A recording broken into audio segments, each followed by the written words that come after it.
Bien, muy buenos días entonces. Soy el magíster ingeniero Carlos Toledo, quien les va a enseñar el curso de Geografía y Educación Cívica. Así que vamos a iniciar las clases.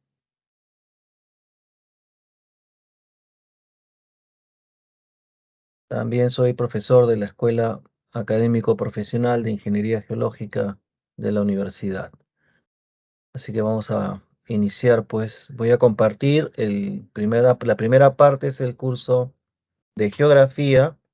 Terminamos geografía y empezamos cívica, ¿no? O sea que se cumple el temario sin ningún problema. Y es cuestión de poder seguir la clase, ¿no? Voy a compartir el PPT de geografía. Ustedes me pueden confirmar si pueden ver. Me imagino que están viendo la pantalla, ¿no? Que es lo que interesa que puedan ustedes visualizar. ¿Alguien me podría confirmar si pueden ver la pantalla? Voy a mover las diapositivas, si pueden ver que las estoy cambiando también, para que no haya problemas. Si hubiera algún problema de que no pueden ver, avisen, pueden prender el micro y avisarme o escribir para poder yo enterarme, porque ahorita estoy compartiendo y no puedo ver el chat. Bien, imagino que están viendo entonces. A ver,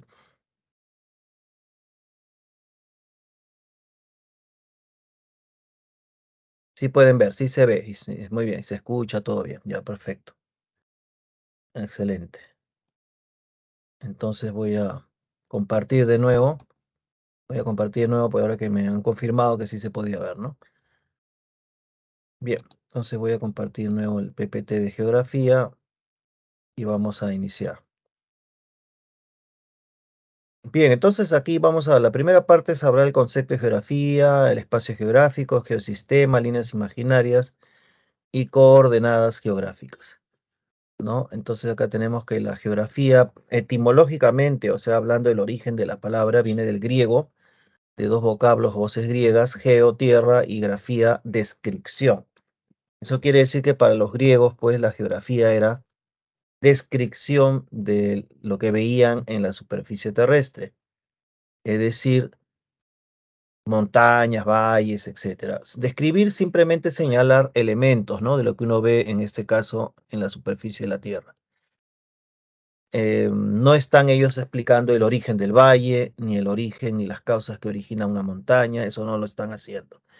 Por mucho tiempo en los inicios, vamos a ver de la historia, la geografía solo es una descripción de elementos que se ven en la superficie, ¿no? Les ponen nombre, etcétera, pero no pueden explicar el origen de estas formas del relieve. Entonces, el concepto de geografía ha ido variando pues a través del tiempo, ¿no? Acá podemos ver en esta diapositiva la evolución de la geografía en los periodos de la historia, ¿no? En la Edad Antigua, en la Edad Media, moderna y contemporánea.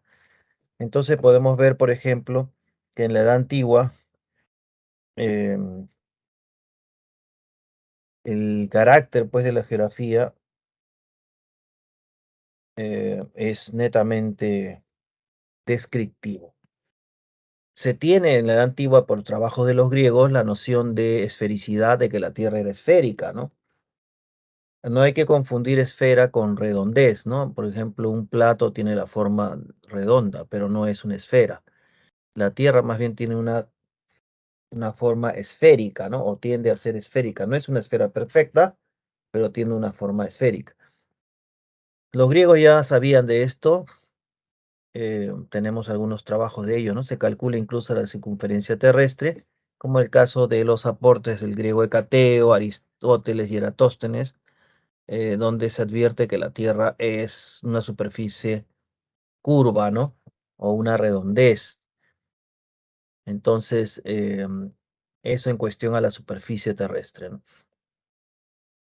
Ellos hacen cálculos, por supuesto, con las sombras en Alejandría, etcétera, y empiezan a comparar, ¿no? Las horas del día y las formas en que las sombras se adquieren durante tales horas en diferentes lugares.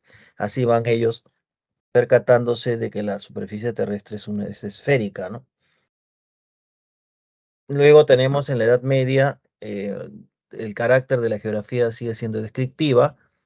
Sabemos que en la Edad Media Europa está inmersa en la iglesia y en la religión católica, entonces un poco que la ciencia queda relegada y más bien los árabes que habían incursionado formando un gran imperio también a partir del siglo VII después de Cristo, los árabes también tienen inquietudes por el conocimiento en esta etapa de su desarrollo. Los árabes destacan pues en sus viajes y también en su admiración y estudio sobre Aristóteles, ¿no? El filósofo naturalista griego. Así que hay aportes de Al-Idrisi en dibujar un mapa mundi, ¿no? También tenemos posteriormente otros aportes, ¿no? Ibn Batuta o también en Europa Bartolomé Pareto, el sacerdote cartógrafo genovés, ¿no? Que dibujó un primer intento de mapa que se llamaron portulanos, porque en ese tiempo los viajes por el mar Mediterráneo eran por las costas siempre las costas o siguiendo las costas, la línea de costa de los continentes, ¿no? En este caso Europa y África y Cercano Oriente, que es lo que bordea el mar Mediterráneo. En la Edad Moderna tenemos el avance ya, porque en la Edad Moderna ya va apareciendo el progreso y la ciencia tal como lo conocemos a partir del siglo XVII, ¿no? Pero la geografía sigue siendo descriptiva, pero va a empezar a tener algunos avances y progresos, sobre todo porque la ciencia también y el pensamiento científico empiezan a desarrollarse en Europa y tenemos los trabajos de Copérnico, ¿no? Que como ya plantea, por supuesto, una, un modelo explicativo totalmente diferente al que se tenía aceptado en la Edad Media de que la Tierra era el centro, ¿no? Y que los planetas y el Sol giraban alrededor de la Tierra. Eso es por la visión, pues, geocéntrica, ¿no? O sea, la Tierra es el centro. Y mucho, muy inspirado por la iglesia, por la Biblia, ¿no? De que el hombre crea a Dios, crea el mundo. Entonces, la gente de la Edad Media piensa que en verdad es hijo de la creación de Dios y que Dios no puede poner a la Tierra más que solamente la puede poner en el centro, ¿no? Del sistema. Pero Copérnico les dice que no, que la Tierra más bien gira alrededor del Sol y que el Sol es el que está en el centro del sistema, ¿no? Solar. Bueno, después los viajes de Colón también se realizan en la Edad Moderna, donde ya se comienza a descubrir, pues, que los viajes ultramar, o sea, cruzando el Atlántico, llevaban a nuevas tierras, ¿no? Aunque Colón pensó que había llegado a las Indias occidentales, pensaba él, pero bueno, en todo caso ya de más adelante se confirma que es otro continente, América, y van a continuar los viajes de exploración. Kepler también avanza mucho, el matemático Kepler, describiendo y también haciendo el cálculo de la órbita de los planetas, en la órbita elíptica de los planetas, ¿no? Alrededor del Sol. Mercator, que también empieza a hacer las primeras proyecciones cartográficas de representación del relieve terrestre. Y en la edad contemporánea, ya de hecho la geografía ya adquiere un carácter plenamente científico y tenemos la primera definición ya más amplia y científica de la geografía, que es que la geografía estudia la interrelación entre el hombre y el medio ambiente o el medio que lo rodea. Estudia esta relación entre el hombre y el medio, ¿no? Y también en el siglo XIX, como toda disciplina que nace en la ciencia, la geografía también tiene debates de escuelas que intentan explicar el quehacer geográfico y la relación con el hombre, y se van generando escuelas, por ejemplo, la escuela determinista, la escuela posibilista, ¿no? Es la que empiezan a discutir. Por ejemplo, en el siglo XIX, la geografía determinista, su nombre lo menciona, determinante, determinista, planteaba pues que la naturaleza condiciona o determina el desarrollo del hombre y la sociedad. Dentro de estas corrientes deterministas estaban pues Raxel, von Humboldt, von Ritter, y en contraposición a esta postura determinista, más bien la geografía posibilista, que viene de posibilidad, más bien resalta que el hombre sí tiene capacidad de transformar y modificar el medio para su desarrollo, ¿no? El desarrollo de las sociedades y del hombre. Sobre todo, incidir en el medio ambiente y transformar gran parte de este. Por ejemplo, un exponente de la geografía posibilista era Paul Vidal de la Blache. En el siglo XX se sigue diversificando las escuelas de la geografía y surge la geografía cuantitativa que tiene como objeto de estudio el espacio geográfico. Ahora vamos a explicar qué entendemos por espacio geográfico. Y además surge la geografía sistémica que considera la Tierra como un sistema, es decir, como una interrelación entre partes y un todo, en una interrelación dinámica que puede hacer emerger propiedades cualitativas, cuantitativas al sistema, ¿no? Entonces vamos a ver el espacio geográfico y vamos a entender que el espacio geográfico viene a ser el objeto de estudio de la geografía, ¿no? En este caso, la geografía cuantitativa viene de cantidad, ¿no? De medir, ¿no? De medir cantidad. Tiene como objeto de estudio el espacio geográfico, pero ¿qué entendemos por el espacio geográfico? Es la naturaleza modificada por el hombre, ¿no? Que a través de su trabajo busca satisfacer, pues, sus necesidades, ¿no? El hombre siempre busca satisfacer necesidades y incide, actúa sobre la naturaleza, o manipula los recursos naturales, ¿no? El agua, el suelo, etcétera, los minerales, ¿no? Etcétera. Y entonces busca satisfacer necesidades que son básicas de alimentación, vestido, vivienda, salud, educación, esparcimiento, etcétera, para lograr su bienestar social. Pero en esa incidencia que el hombre actúa sobre la naturaleza, también crea en la naturaleza un producto social, es decir, genera un aspecto artificial, cultural del hombre sobre la naturaleza. De tal manera que podríamos pensar de que el espacio geográfico está conformado por esta especie de paisaje cultural que es el que el hombre ha creado a través de ciudades, carreteras, infraestructuras, y el paisaje natural que es el que nosotros encontramos en el medio ambiente, las montañas, los ríos, que son eh, formas del relieve naturales, ¿no?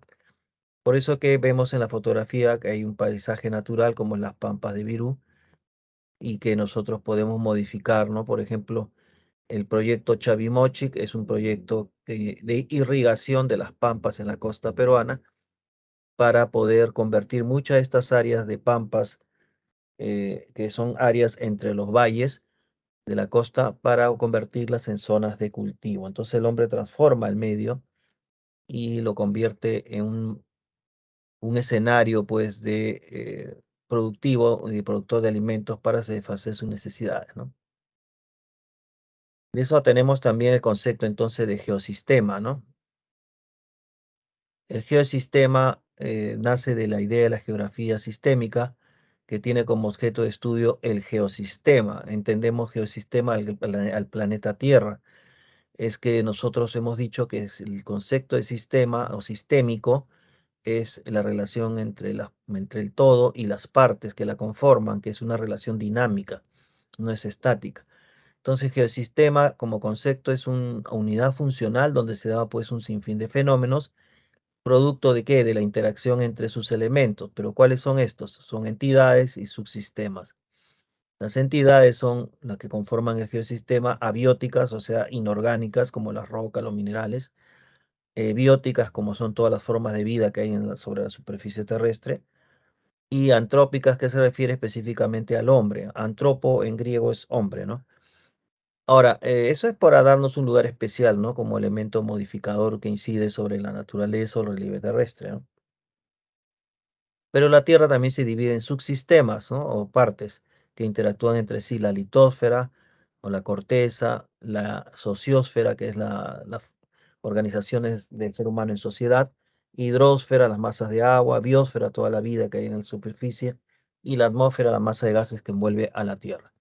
Todas estas entidades, sus sistemas, en el fondo van interactuando, como ven en el gráfico a la derecha, y se entiende que se forma una especie de relación entre la litosfera, hidrosfera, como si fuera noción de conjuntos y conjunción, biosfera, y entre el hombre y todos estos elementos, ¿no? El hombre en la sociosfera interactúa con la litosfera, la hidrosfera, la atmósfera, la biosfera.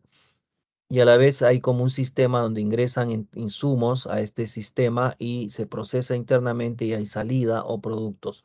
Es decir, hay la idea como de un ordenador que ingresa información, se procesa y sale, ¿no? Eso también es un modelo explicativo sobre cómo funcionaría el geosistema o el planeta Tierra visto bajo el enfoque sistémico, ¿no? De esta interacción, que la Tierra sería el todo y las partes o subsistemas serían, por ejemplo, la atmósfera, litosfera, hidrosfera, ¿no? Ahora veamos los puntos y líneas imaginarias. Como su nombre lo dice, son líneas imaginarias, ¿no?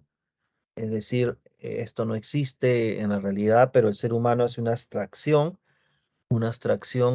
mental, pues, sobre estas posibilidades de trazar líneas imaginarias sobre el planeta Tierra y poder con ello tener una simetría, un orden y poder hacer cálculos o si no tomar como base para trazar otras líneas o perpendiculares, etcétera, ¿no? Y así determinar, por ejemplo, la posición del eje terrestre, que es la posición sobre la cual gira la Tierra en el movimiento de rotación, que viene a ser el movimiento que hace la Tierra alrededor de su eje y que para nosotros nos permite percibir en sus consecuencias como el día y la noche y la rotación de 24 horas, ¿no?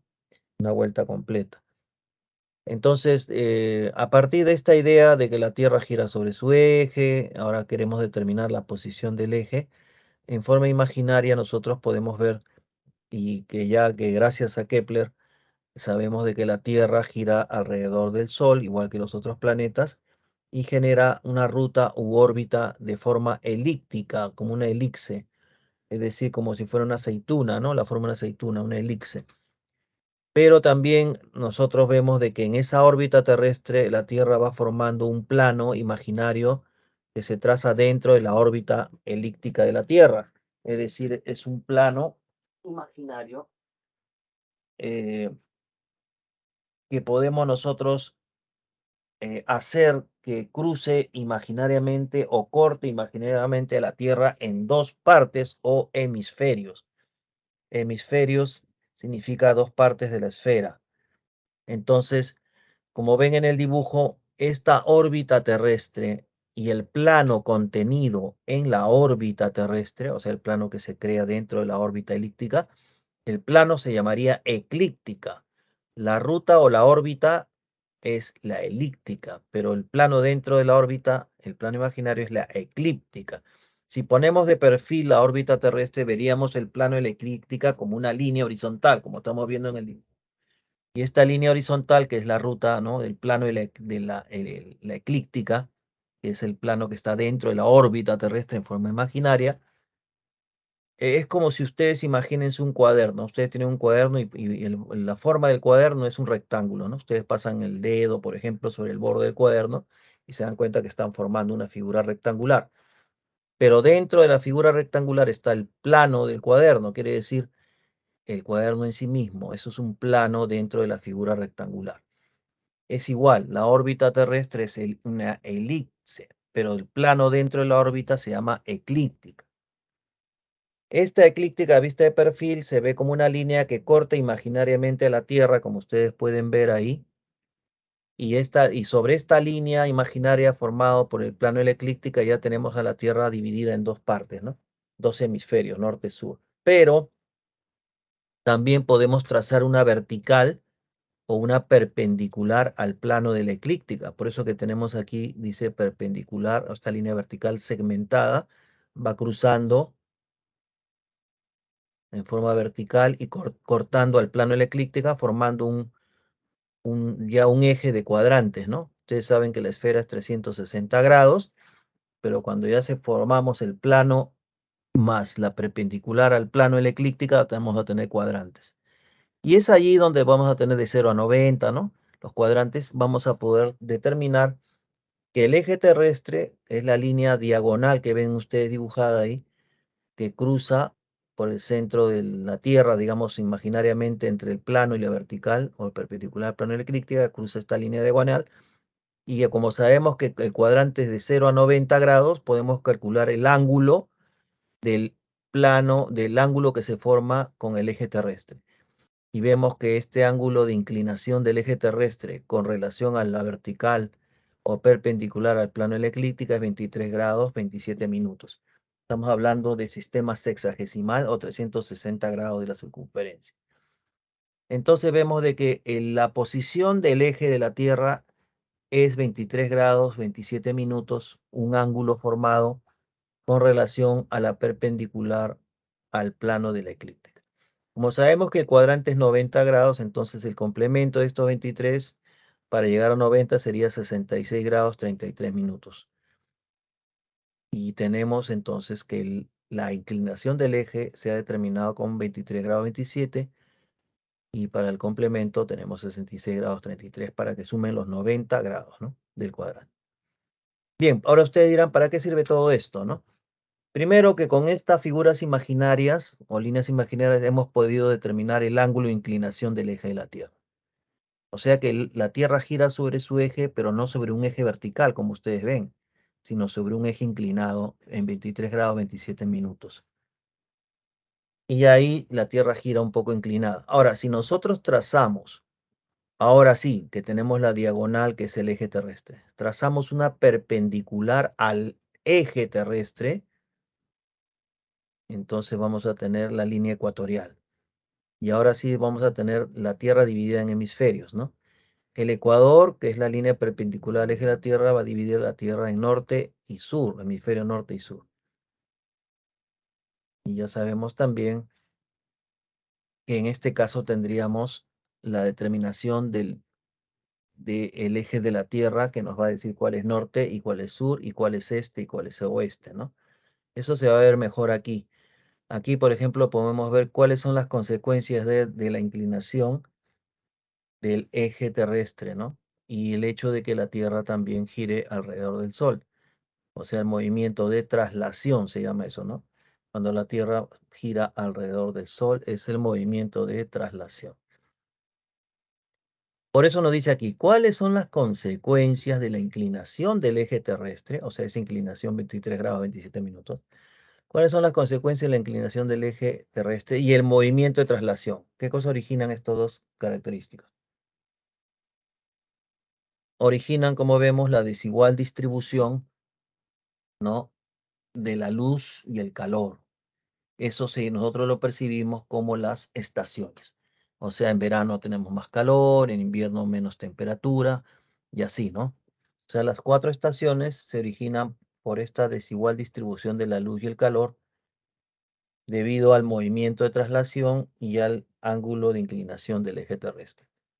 Por- Y también origina la diferente duración de las horas en el día y la noche, ¿no? Según las estaciones y la latitud. Claro, ustedes saben de que en el día, por ejemplo, cuando es verano, amanece más temprano, ¿no? Como estamos viendo ya poco a poco en primavera. En verano ya a las 6 de la mañana, hasta un poco antes de las 6 ya está amaneciendo, ¿no? Pero cuando es invierno, por ejemplo, amanece más tarde, ¿no? 6:30, así recién está amaneciendo. O también el anochecer, ¿no? Cuando es verano, anochece más tarde, ¿no? 6:30, 20 para un cuarto para las 7, recién está oscureciendo. Pero cuando es invierno, anochece a las 6 de la tarde y ya está oscuro, ¿no? Entonces, eso se refiere a la diferente duración de horas en el día y la noche según la estación, ¿no? Recordemos las estaciones, verano, invierno, primavera, otoño, y la latitud.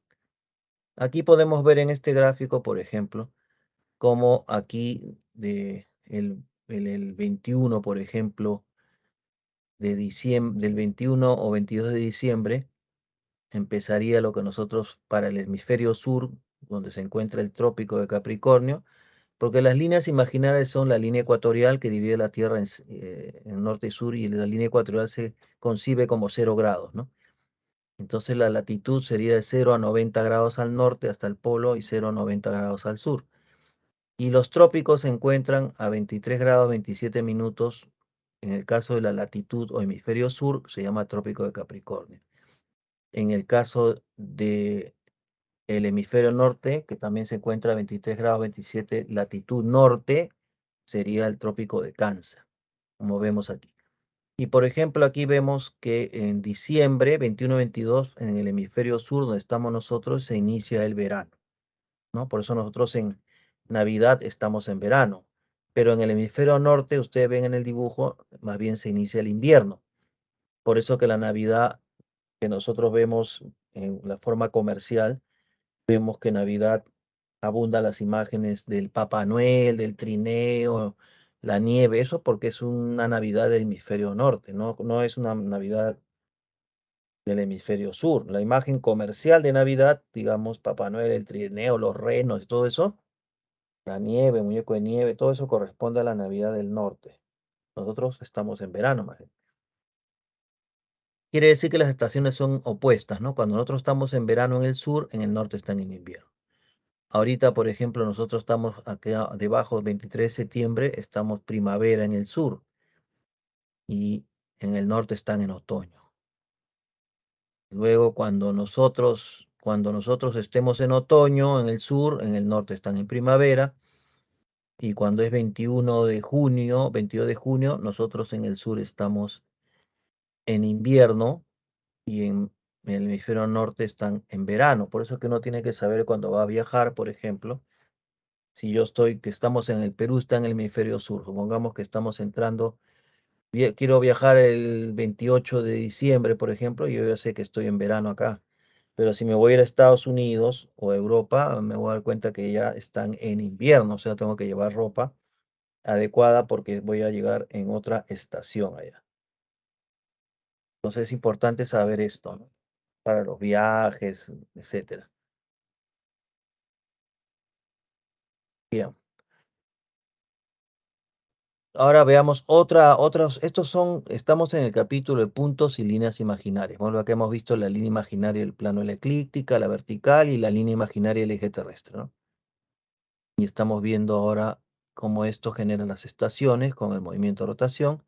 Y ahora veamos el concepto de polos, ¿no? Pero ya aquí nos damos cuenta, por ejemplo, en este gráfico anterior, ah, de que el eje terrestre, cuando el eje terrestre, esta línea imaginaria, coincide en el hemisferio norte con la superficie terrestre, se determina el polo norte. Y cuando esta línea imaginaria en el sur, imaginariamente, se intersecta con la superficie terrestre, está indicando el polo sur, como ven aquí en el gráfico norte y sur, ¿no? Eso sería en el caso del polo geográfico, ¿no? Porque el polo magnético es otra cosa y hay también una inclinación de diferencia de grados. Pero veamos aquí los polos, dice, geográficos. Son los puntos extremos, claro, del eje terrestre de rotación en su encuentro con la superficie, ¿eh? Por ejemplo, aquí vemos de que el eje imaginariamente está cortando la superficie aquí en el norte, entonces aquí la flecha está señalando que se trataría del polo norte, ¿ve? Que el polo norte es hielo flotando en el mar, en el océano. Son masas de hielo que flotan en el océano. El polo norte es hielo flotando, digamos. En cambio, en el polo sur vemos que es más bien un continente, que es la Antártida, con hielo o una capa de hielo encima. Es diferente. Entonces, la Antártida es un continente con hielo encima. En cambio, el polo norte es hielo flotando en el agua. No tiene basamento rocoso. Cuando hablamos de continente, quiere decir que estamos hablando de un basamento rocoso, ¿no? Y las rocas están conformadas por minerales. En cambio, el polo norte no es así. ¿Qué otra característica tienen los polos geográficos? Coinciden con las zonas climáticas de bajas temperaturas. Claro, todos sabemos que en los polos hace frío, ¿no? Por eso dice bajas temperaturas.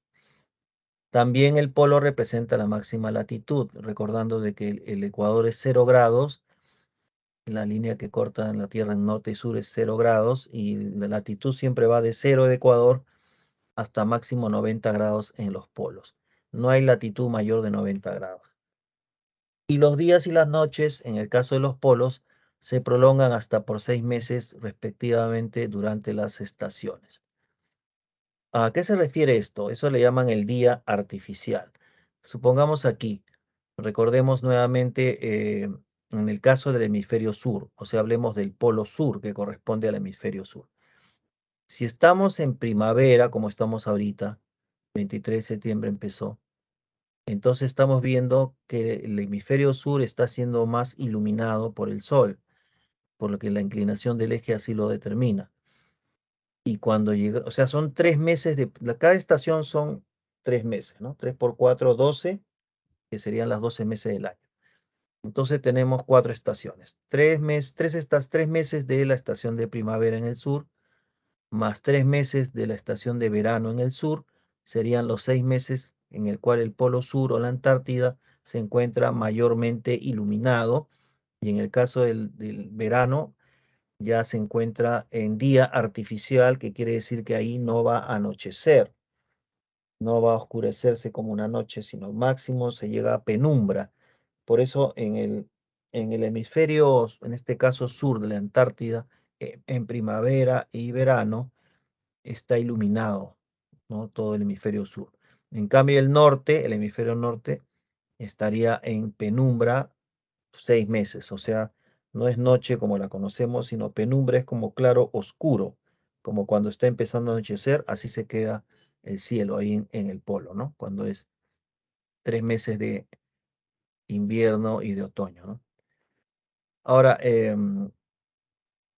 estos intercambios, digamos, de día artificial entre norte y sur es por los movimientos, ya dije, la inclinación del eje y el movimiento de traslación. Ahora, por ejemplo, si nosotros estamos acá en el sur, ¿no? Estaríamos nosotros en otoño y en invierno en el sur, quiere decir que el polo sur, la Antártida, va a estar en penumbra, ¿no? Pero sin embargo, el polo norte, por estar más iluminado en primavera y en verano, tendrá su día artificial entre esos meses de las estaciones de primavera y verano en el hemisferio norte. Bien, aquí vamos a ver otra línea imaginaria del ecuador terrestre. Y el ecuador terrestre, ya hemos dicho, divide la Tierra en dos hemisferios o mitad de esfera, ¿no? Hemisferio es la mitad de las esferas, ¿no?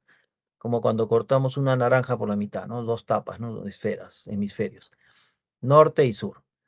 El Ecuador es equidistante o igual distancia a los polos, tanto al norte y al sur. Su valor en el grado de latitud es 0 grados. Ecuador es 0 y máximo tenemos que este círculo máximo, porque la Tierra no es una esfera perfecta. La forma de la Tierra, debido al movimiento de rotación, es un geoide. Geoide quiere decir achatado en los polos y ensanchado en el ecuador. Ese ensanchamiento en el ecuador se debe al movimiento de rotación que genera una fuerza centrífuga en la zona ecuatorial, ¿no? Una fuerza centrífuga. Y o sea que las masas tienden a expandirse en el centro, por eso la Tierra es más ancha en el ecuador. Esto hace de que el círculo máximo que imaginariamente divide la Tierra en dos, que es el Ecuador, es el círculo máximo en la zona ecuatorial, porque la Tierra es más ancha en la zona central o ecuatorial. Y hacia el norte tenemos que las líneas paralelas al Ecuador, tanto al norte como al sur, estos se llaman paralelos al Ecuador, y eso va a determinar también que se pueda medir en grados. Por eso que el Ecuador es 0 y los polos llega a ser máximo 90 grados, tanto al norte como al sur.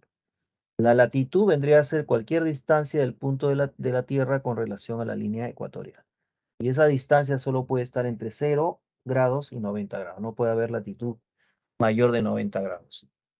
O sea, no hay latitud 100 grados, 110, eso no existe. También ya hemos dicho que los polos es donde se produce también, no, perdón, en la zona del Ecuador, mejor dicho, estamos hablando del Ecuador, es el único lugar donde el día y la noche tienen igual duración, o sea, 12 horas de día y 12 horas de noche. Eso es en la zona ecuatorial, ¿no? Ahora, el Ecuador terrestre también se puede imaginar de uno que es perpendicular al eje de la Tierra, ¿no? O sea, la línea ecuatorial divide la Tierra por la mitad y el eje viene de norte a sur y por lo tanto al intersectarse imaginariamente con el plano de la línea ecuatorial va a generar los cuadrantes también, ¿no? En este caso, el valor, hemos dicho Ecuador 0. La circunferencia mide ecuatorial, estamos hablando unos 40.075 kilómetros. Y en la zona ecuatorial, justo donde se marca que es la línea ecuatorial, el día tiene igual duración que la noche. Aquí también vemos, hay que tener presente que el norte y el sur tienen sinónimos. Sinónimos quiere decir palabras que significan lo mismo. Por ejemplo, al norte se le puede llamar boreal, que significa norte, o se le puede llamar septentrional, que significa norte también. O al sur se le puede llamar meridional, que significa sur, o también austral, que también significa sur. Esto lo mencionamos porque en algunos libros pueden escribir, por ejemplo, en la costa septentrional del Perú. ¿Qué está diciendo ahí? En la costa norte. O en la región meridional del volcán, o en la zona meridional del volcán Misti. ¿Qué está diciendo? En la zona sur del volcán Misti. ¿No? Ese hay que tener presente estos sinónimos, que se usan mucho en los libros. ¿Saben? Ahora viene la idea de que con el ecuador podemos determinar los paralelos, que vienen a ser acá, como ven el dibujo, el ecuador es la línea blanca central, 0 grados, y los paralelos más importantes serían los trópicos y los círculos polares. Los trópicos están a 23 grados 27, tanto en latitud norte LN como latitud sur LS. Cuando es en el norte, el trópico se llama trópico de Cáncer. Y cuando es en el sur, se llama trópico de Capricornio. Luego viene a 66 grados y 33 minutos, tanto latitud norte como latitud sur, vienen los llamados círculos polares, ¿no? Cuando es en el norte será círculo polar ártico.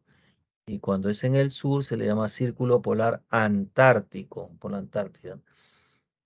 Entonces los paralelos son estas líneas paralelas al ecuador, ¿no? Se trazan infinitos paralelos, todas son equidistantes a los polos, igual distancia a los polos, forman ángulos rectos con los meridianos. Vamos a ver que así como la línea ecuatorial corta la Tierra en norte y sur, el meridiano viene a ser la línea imaginaria que corta de norte a sur a la Tierra en esta línea casi verticales, como vemos, y todas las líneas imaginarias que son paralelas al meridiano base, o sea, así como el Ecuador es la línea base que divide la Tierra norte-sur, en la línea imaginaria base que divide la Tierra en este y oeste es la línea del meridiano de Greenwich. Así se le llama meridiano de Greenwich, porque pasa por una localidad de Inglaterra, ¿no? Que se llama Greenwich. El meridiano de Greenwich divide también a la Tierra, pero en este y oeste, o sea, en dos mitades del este y el oeste, y el Ecuador en norte y sur. Por eso que en este caso los paralelos que son paralelos al Ecuador disminuyen de tamaño del Ecuador a los polos, porque el mayor ancho es en la zona ecuatorial y estos círculos paralelos son de diámetro menor, ¿no? Hasta que llega a un punto que es el polo. Cada latitud fija un valor, ¿no? Cada uno de estos paralelos fija un valor de latitud, como por ejemplo estamos hablando el paralelo de 23 grados 27 LN, latitud norte, da el trópico de Cáncer, por ejemplo. ¿No? Luego tenemos la otra línea que estábamos mencionando, los meridianos, que son el que divide, el meridiano base divide la Tierra en este y oeste. Veamos. Los meridianos son arcos de 180 grados que se unen en los polos, o sea, los meridianos siempre cruzan por los polos, ¿no? Tanto norte como sur. En este caso, el meridiano de Greenwich es el lado del meridiano que pasa por Europa, Inglaterra, y es el que vemos que cruza Europa, África, ¿no? Dice, pero al otro lado del mundo, o sea, si el meridiano lo proyectamos al otro lado, al otro hemisferio, se verá como en la derecha. No se ve ya como una línea recta, sino se ve como una línea quebrada, ¿no? Con ángulos. ¿Por qué? Porque como la Tierra no es una esfera perfecta, sino un geoide, entonces para tratar de compensar eso se ha hecho esta línea que se llama límite de cambio de fecha. Eso quiere decir que cuando la Tierra da una vuelta completa y cruza por esta línea de 180 grados que vendría a ser, no olvidemos que la circunferencia es 360 grados. Si yo divido a la Tierra, como vemos acá, ¿no? En esta línea vertical del meridiano, que es este que vemos acá, ¿no? En línea roja. Quiere decir que estoy dividiendo la Tierra en dos mitades. En este caso, 180, de 0 Greenwich a 180 grados al este y de 0 Greenwich a 180 grados al oeste. Por lo tanto, 180 grados del este más 180 grados al oeste generan los 360 grados de la circunferencia. Hemos dicho que el meridiano divide la Tierra en dos hemisferios, este y oeste. También tiene sinónimos, así como vimos el norte. El este también se le llama oriental. Y como aparentemente el Sol sale por el este, es una apariencia, ¿no? Debido al movimiento de rotación, es un movimiento aparente, que nos da la sensación que el Sol sale por el este y se oculta por el oeste. Entonces también al este se le llama levante, porque es la idea que por ahí levanta el Sol. Y al oeste también se le llama occidental y como el sol parece ocultarse hacia el oeste, le dicen poniente, o sea, ahí se pone el sol. Bueno, eso ya sabemos que es una apariencia, ¿no? Porque es debido al movimiento de rotación. No es que el sol se esté moviendo, sino la Tierra es la que se está moviendo, ¿no? Con relación al sol, en el movimiento de rotación. Todos los meridianos forman ángulos de arcos de 180 grados, ya dijimos. eh, Forman ángulos rectos con los paralelos, quiere decir cuando se intersecta el mediano que lo vemos vertical con un paralelo que lo vemos casi horizontal, forma 90 grados. ¿Alguien quiere decir algo? Parece que está prendido un micro por ahí. Luego dice, pueden ver la pantalla, ¿no? Cuando no vean me avisan, ¿ah? Porque yo no puedo darme cuenta. A veces estas cosas se desactivan así solas, ¿no? Ya, pero yo creo que sí están bien. Bueno, dice la... Sí, se ve, ¿no? Ya. Seguimos entonces con los meridianos. No olviden, es esta línea roja que ven aquí vertical que cruza la Tierra. Imaginaria, pues son líneas imaginarias. Pero nos ayudan porque estas líneas imaginarias nos dan una simetría, o sea, un orden para poder estudiar a la Tierra como un objeto geométrico, ¿no? Bien, dice acá, entonces la mayor curvatura se encuentra en el ecuador, pues claro, porque la Tierra es más ancha en el ecuador, ¿no? Por la forma que hemos dicho geoide. Cada valor, dice, la longitud tiene dos valores, ¿no? Que van de 0 grados en Greenwich a 180 grados al este y 180 grados al oeste. Y ahí se dan los 360 grados, ¿no? De la circunferencia. Los principales meridianos son el de Greenwich, 0 grados, y el meridiano de 180 grados o línea de cambio de fecha, que es el que se ve a la derecha, ¿no? Es el otro lado del mundo, ¿no? Si vemos aquí la línea de meridiano, si lo prolongamos al otro lado de la Tierra, veríamos como la derecha. Pero ya hemos dicho que esta línea a la derecha no es una recta o una vertical, digamos, por decir recta, ¿no? Sino tiene estas desviaciones porque la circunferencia de la Tierra no es perfecta, pues es un geoide. Se usa para línea de cambio de fecha, quiere decir que cuando la Tierra da una rotación completa de 24 horas, cambia hacia una nueva fecha, ¿no? Un nuevo día. Ahora, tenemos también que las líneas imaginarias em, en este planisferio. ¿Por qué se llama planisferio? Porque es la esfera representada en un plano. Es como si hubiéramos cogido pues toda la superficie de la Tierra y la hubiéramos abierto como lo hubiéramos puesto en un plano. Entonces, en este planisferio que vemos aquí, se ven los continentes, no se ven países, se ven continentes, ¿no? América, se ve África, Europa, el Asia, ¿no? Se ve Oceanía. Y vemos unas líneas verticales y horizontales, ¿no? Las líneas horizontales dice A, B, C, D, ¿no? E. Por ejemplo, la línea C, si ustedes ven, dice 0 grados, por lo tanto C coincide abajo en la leyenda con el ecuador terrestre. Pero A coincide con el círculo polar. Imaginariamente esta línea horizontal de línea A es 66 grados 33 minutos y viene a ser la línea del paralelo llamado círculo polar ártico.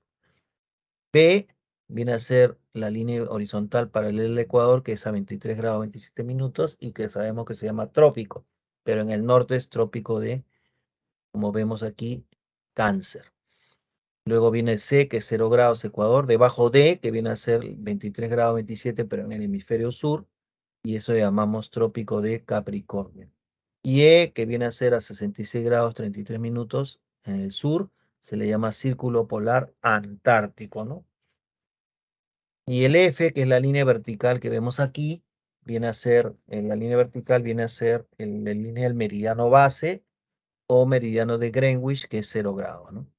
Pero si ustedes se dan cuenta, aquí vamos a ver completo ahora sí. A, por ejemplo, el círculo polar ártico atraviesa parte de los continentes en el norte, por ejemplo, atraviesa el norte de América del Norte, atraviesa el norte de Europa y el norte de Asia. B, que es el trópico de Capricornio, atraviesa América del Norte, África y Asia. C, el Ecuador, atraviesa América del Sur, África, Asia y Oceanía. Oceanía es un conjunto de islas, ¿no? De la más grande es Australia, como vemos. Y debajo de, dice Trópico de Capricornio, que ustedes ven que esta línea horizontal está cruzando imaginariamente América del Sur, África, Oceanía. Y E, el círculo polar, está cruzando la Antártida, Polo Sur. Y F, que es la línea vertical que ven aquí, atraviesa de norte a sur Europa, África, sectores de Europa, África y la Antártida, Polo Sur. Bien, ahora veamos el concepto de coordenadas geográficas. Las coordenadas nos permiten precisar, como dice aquí, o localizar con precisión matemática un punto cualquiera sobre la superficie del globo terrestre. Por ejemplo, ¿no? La ciudad de Lima, mejor dicho, la intersección entre la línea imaginaria de latitud y sus valores, más la línea imaginaria de longitud y sus valores, va a darnos la coordenada, ¿no? Latitud y longitud. Por eso dice acá, la ciudad de Lima se localiza a 12 grados, 4 minutos, 0 segundos de latitud sur. O sea, nosotros nos encontramos en el hemisferio sur, por relación al Ecuador. La latitud siempre es cualquier punto con relación al Ecuador. Y Lima a su vez se encuentra a 77 grados, o sea, está atravesada también por la intersección de la línea imaginaria vertical o de meridiano de 77 grados, 3 minutos 20 segundos de longitud oeste. Longitud son cualquier punto de la Tierra con relación al meridiano de Greenwich. En este caso estamos viendo el caso de Lima, ¿no? Y ahí tenemos las coordenadas de la ciudad de Lima, ¿no? Una coordenada de dato de latitud y una de longitud. Pero ¿qué es la latitud? Aquí vemos en el dibujo una esfera como transparente para ver las líneas. La latitud es la distancia angular que puede formarse entre 0 grados de Ecuador a 90 grados con el polo. Y esta distancia angular se da pues en cualquier punto terrestre de la Tierra y el Ecuador. Veamos en el gráfico, vemos el punto P. Este punto P está en esta línea de paralelo a 22 grados latitud norte, como dice aquí. Imaginariamente, entonces, la latitud se formaría como un ángulo vertical en el norte, cuyo ecuador es 0 grados y se abre el ángulo, haciendo intersección el vértice con la intersección del plano de la línea ecuatorial con el eje terrestre, se abre un ángulo vertical, ¿no? Como ustedes ven. Este ángulo vertical es 22 grados, pero sería latitud norte, ¿no? 22 grados con relación al punto P. Así se mide la latitud de 0 a 90, como cuando uno no puede haber latitudes más de 90. Y en el caso de la longitud, el mismo punto, podemos verlo aquí, es la distancia angular de 0 a 180 grados, pero esta vez el ángulo no va a ser vertical, como vemos en la latitud, sino va a ser un ángulo horizontal que se abre, ¿no? Entonces tenemos ese ángulo, distancia angular de 0 a 180 grados entre cualquier punto terrestre y el meridiano de Greenwich. Entonces aquí podemos ver este punto X que está a 45 grados, ¿no? Longitud este. ¿Por qué? Porque se ha abierto del meridiano, que es este de acá cero, se ha abierto un ángulo horizontal hacia 45 grados longitud este, o sea, hemisferio este. Y tenemos el dato de este punto en longitud. Se ha formado un ángulo horizontal, como ven ustedes, ¿no? Cuyo vértice ya sabemos en la intersección del plano ecuatorial con el eje terrestre en forma, por supuesto, imaginaria. En conclusión, la latitud es el ángulo vertical que puede ser norte y sur, o sea, hay latitud norte y latitud sur, según los hemisferios, ¿no? Y la longitud es el ángulo horizontal que se forma entre cualquier punto de la Tierra y el meridiano de Greenwich, que es cero. Bien, hasta ahí tenemos, vamos a ver si hay alguna pregunta en el chat. He dejado de compartir en estos momentos y bueno, no hay pregunta ahí, entonces vamos a resolver los ejercicios. Hay unos ejercicios siempre que nosotros vamos haciendo. Todos los cursos tienen estos ejercicios porque son ejercicios similares a las preguntas del examen de admisión. Porque ya sabemos que Pre San Marcos es el centro pre de la Universidad Nacional Mayor de San Marcos y nosotros basamos nuestra enseñanza en el prospecto de admisión, pues, ¿no? De la universidad. Por eso que ustedes van a estar entrenándose constantemente en todos los cursos en estos problemas que son del mismo formato del examen de admisión. La línea de cambio de fecha, me dice Hidalgo. A ver, vamos a explicar esto antes de pasar a los problemas. La línea de cambio de fecha, veamos,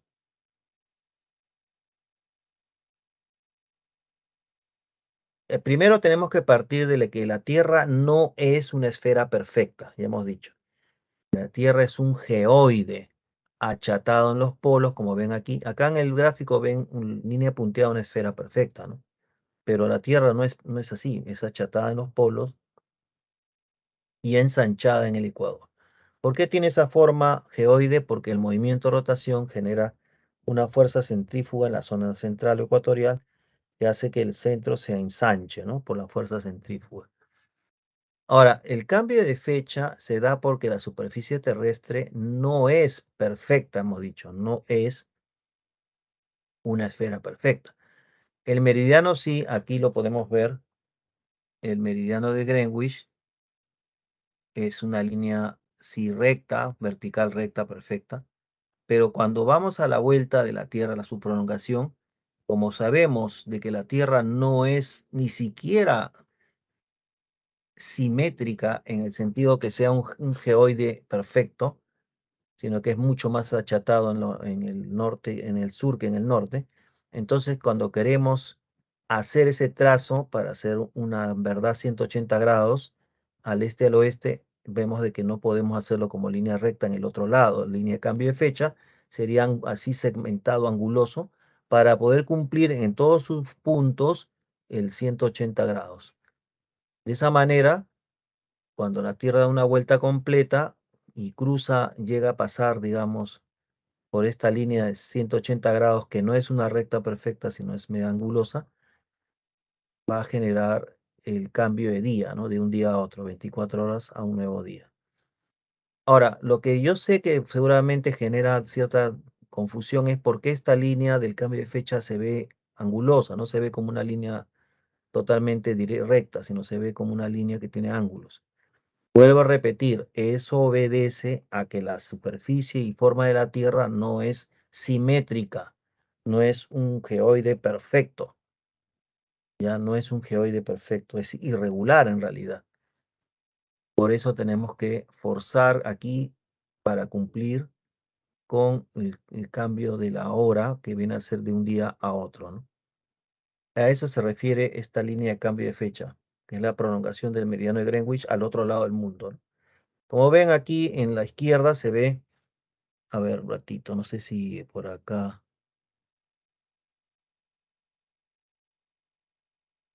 Aquí, acá, bueno, acá hay un puntero. En esta línea del meridiano, ustedes ven que se da hacia el lado de Europa y África. Se ve como, pero cuando esta línea se prolonga al otro lado, o sea, al otro lado del mundo, es lo que vamos a ver a continuación aquí.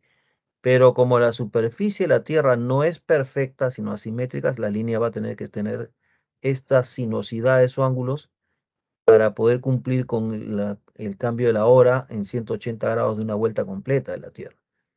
Quiere decir que por aquí se cumple, por ejemplo, las 24 horas en esta zona antes y aquí se cumple un poco después, unos minutos después, y aquí más parejo y aquí así, ¿no? Así es por la forma asimétrica de la Tierra, ¿no? La Tierra no es simétrica. Bien, ¿alguna otra pregunta más? Sí, profesor, A ver, ¿podría explicar una de las primeras diapositivas? Lo que pasa es que no tuve problemas para ingresar y no está. no Bueno, pude pero llegar a escuchar. hay poco tiempo para explicar, pero vamos a explicar más o menos, ¿eh? Porque en verdad hay que hacer cívica también, ¿ya? Pero no sé si la primera parte es el origen de la palabra tierra, que es geo, de dos vocablos griegos, tierra, y grafos, de geografía, grafos, descripción de la tierra. Hemos dicho que eso significa que los griegos en la edad antigua solo describían elementos de la superficie. Quiere decir, decían, acá hay montañas, acá hay valles, acá hay un río. En ningún momento te explicaban cuál es el origen de ese río, cuál es el origen de esa montaña o cuál es el origen del valle. Dijimos también que la evolución de la geografía a través de la historia es a través de la edad antigua, media, moderna y contemporánea. Y netamente en la edad antigua la geografía sigue siendo descriptiva, ¿no? Como nace en Grecia.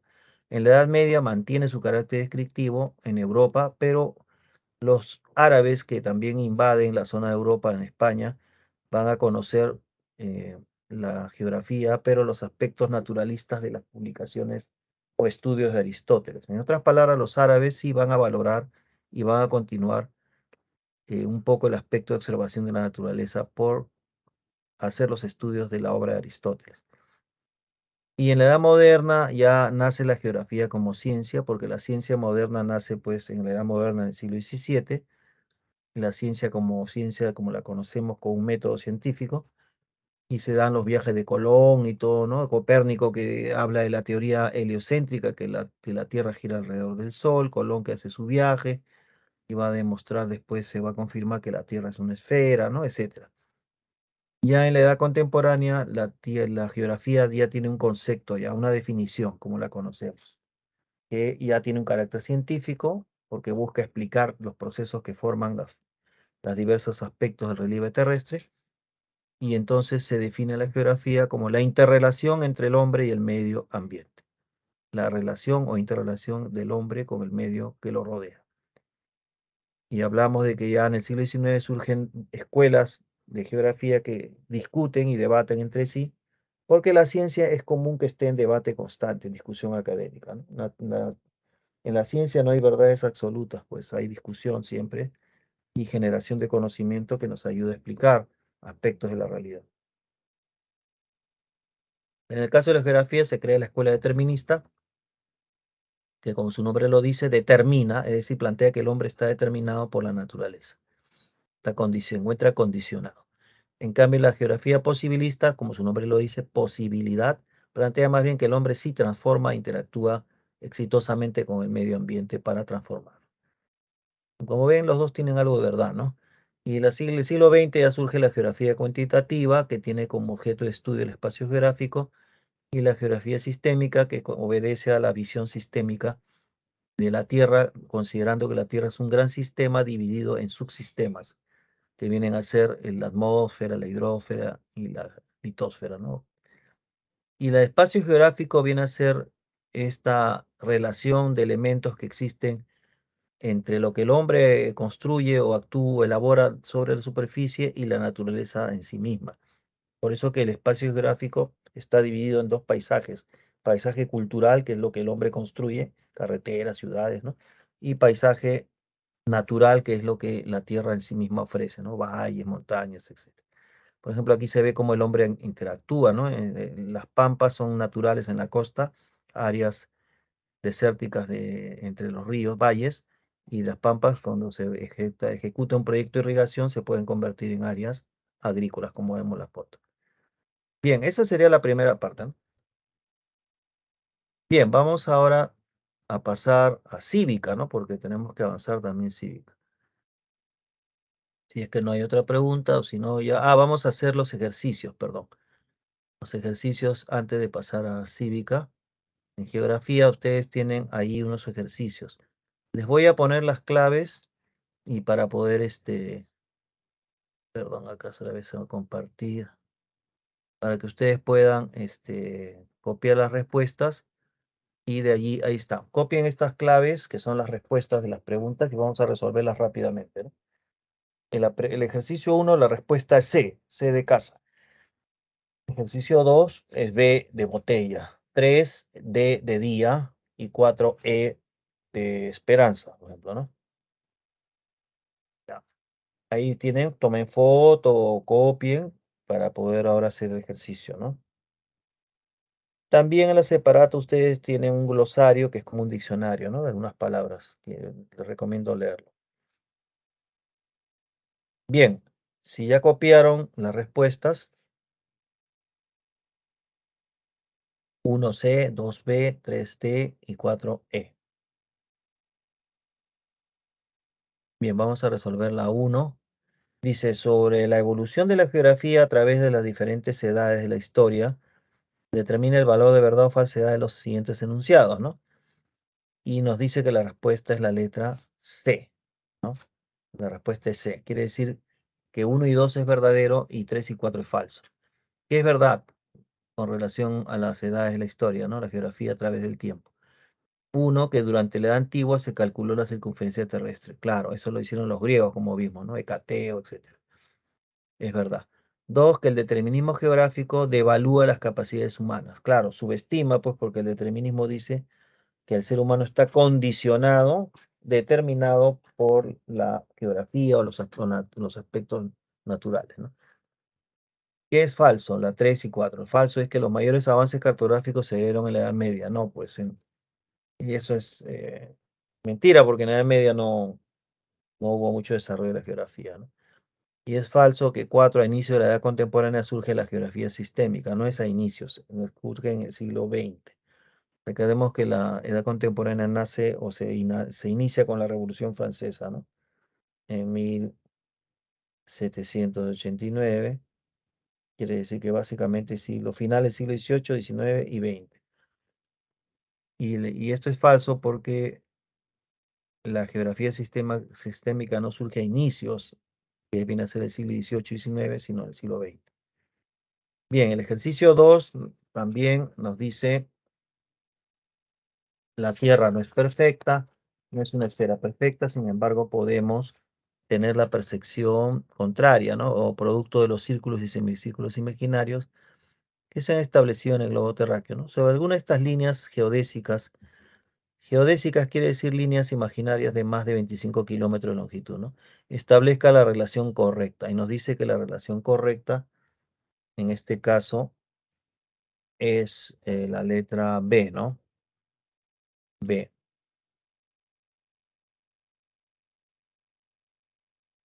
Ya, la letra B nos dice, correlacionando las dos columnas, izquierda 1 con derecha, que son letras ABC, nos dice que B1, Trópico de Capricornio, se correlaciona con B, se produce el solsticio austral.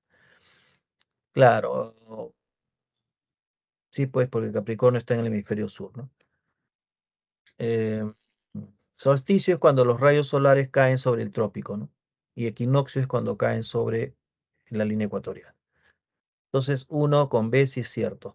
2, meridiano de Greenwich con C. 2 dice meridiano de Greenwich se relaciona con C porque C dice determina las longitudes geográficas. Claro, de ahí parte la idea de los paralelos, ¿no? Las líneas, los arcos paralelos al meridiano, de norte a sur, ¿no? 3, círculo polar ártico con D, ¿no? Círculo polar se ubica al norte del trópico de Cáncer. Claro, Cáncer es el norte y Ártico es norte. Y 4, ecuador terrestre con A. A registra días y noches de 12 horas todo el año. Si justo en la línea ecuatorial misma de 0 grados, en línea imaginaria, ahí sí la duración del día es 12 horas y la noche 12 horas. Por eso es la letra B. 3 nos dice eh, la línea internacional de cambio de fecha, justo lo que estaban preguntando al otro lado del mundo, es la frontera imaginaria entre un día y el anterior. O sea, para pasar un día a otro, ¿no? Tomando como referencia este meridiano, las islas de Hawái, Samoa, perdón, Americana, Howland y Baker, son las últimas en celebrar el Año Nuevo. De acuerdo a lo mencionado, identifica los enunciados correctos, y no dice que la letra D. Que estas islas, uno es correcto, se localizan al oriente del meridiano 180 grados, o sea, al este. Y que estos territorios, ¿no? La letra D, estos territorios, bueno, la respuesta es D, o sea, 1 y 3 es verdad, ¿no? Entonces tendremos que leer 3, que es verdad, que la 3 dice Hawái y las demás islas se ubican en el hemisferio occidental. Eso es cierto. No olvidemos que el meridiano divide el mundo en occidente y oriente, ¿no? Hemisferios de oriente y occidente. Y bueno, lo que es falso es 2 y 4, ¿no?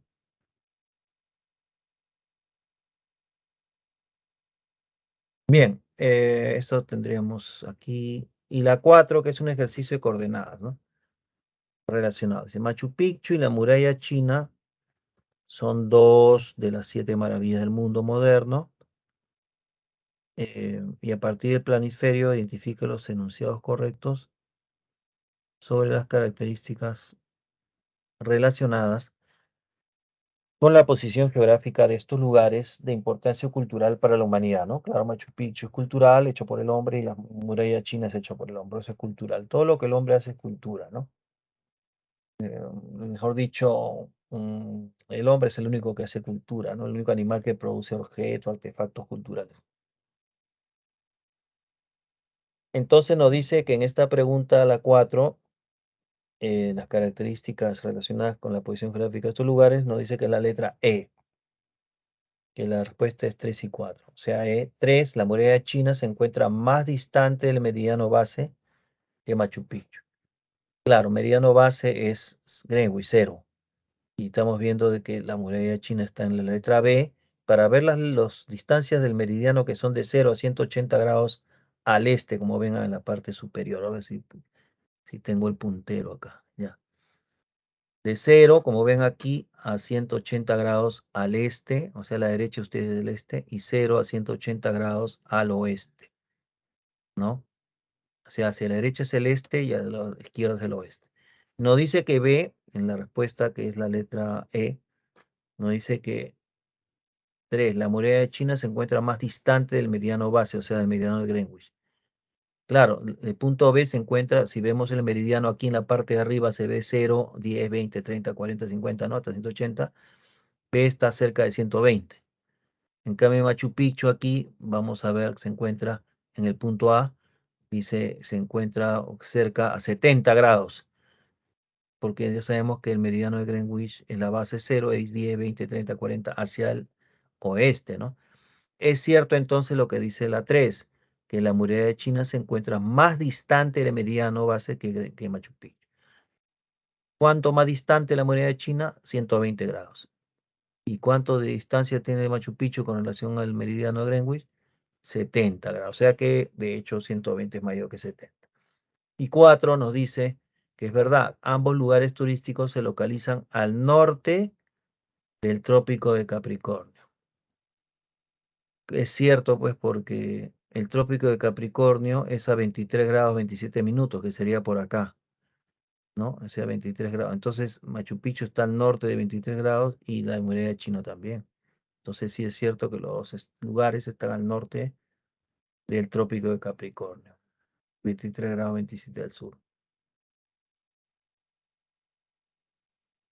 Bien, esa es la respuesta. No sé si, a ver, bueno, si hay alguna pregunta. Que ya les respondí esto. ¿Algo más?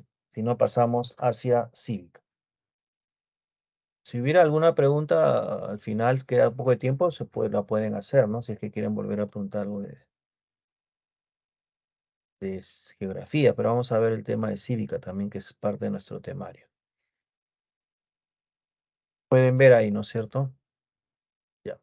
Nos toca hablar sobre derechos humanos. Este es un tema totalmente diferente. Aquí no vamos a hablar de geografía, sino de cosas de la Constitución. Básicamente, cívica es hablar un poco de la Constitución, o mayormente es hablar de la Constitución.